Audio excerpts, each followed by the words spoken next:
unique opportunity for Oklahoma City to see rare biblical artifacts. Hi, I'm Chris Casteel in the Washington Bureau of the Oklahoman, and I'm here today with Steve Green, the president of Hobby Lobby, Oklahoma City-based Hobby Lobby, and the man behind now one of the world's largest privately held collections of biblical artifacts.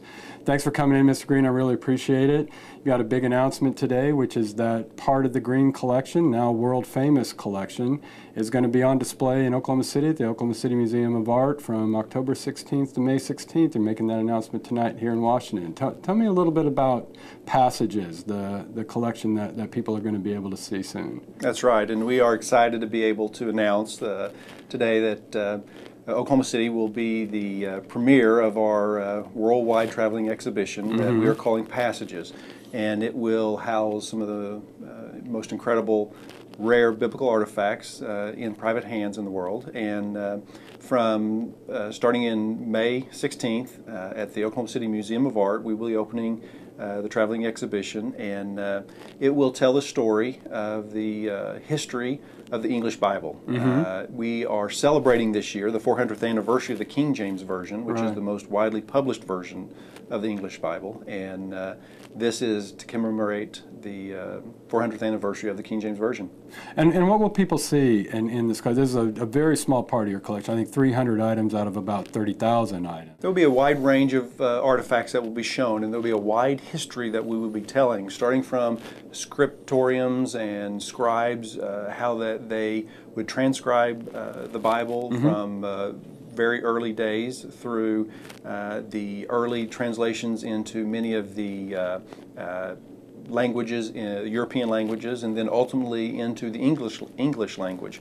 And so, and then even subsequent to that, we will be telling a bit of the story of the ongoing discovery that is being done even to this day. You've amassed this collection. It's already gotten worldwide notice in a really short time. Tell me how you got started, and tell me about some of the most, what are some of the key items, what some of your key acquisitions? We made our first acquisition in November of 2009, just under 17 months ago, and really did not anticipate having or amassing the collection that we did. But there were opportunities that came up, and we were able to make multiple acquisitions. And there are many items that are of great interest and of great value.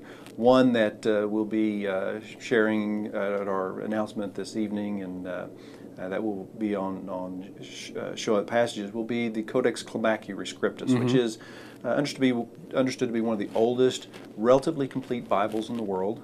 It is also the oldest, largest Bible portion in Palestinian Aramaic, which is Jesus' household language. It is referred to as the Rescriptus because it has been rewritten on. The scriptural portion is underneath text that has been written on top of it. And so there's also an interesting story about how that we are working to scientifically pull out that text underneath so that we can better understand what that text is. Wow.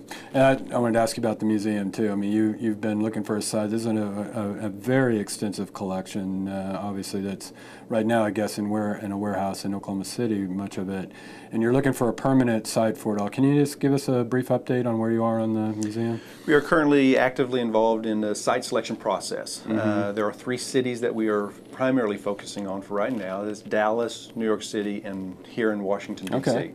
And we feel like those are 3 cities that would be great homes for a permanent museum. Anticipate that might be a few years down the road before we will be able to find the right location and then eventually build out the museum.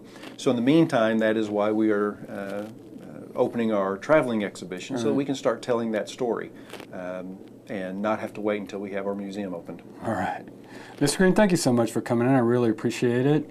And look for Passages. Again, the exhibit will open at the Oklahoma City Museum of Art on May 16th. Look for much more on this in the Oklahoman and on newsok.com.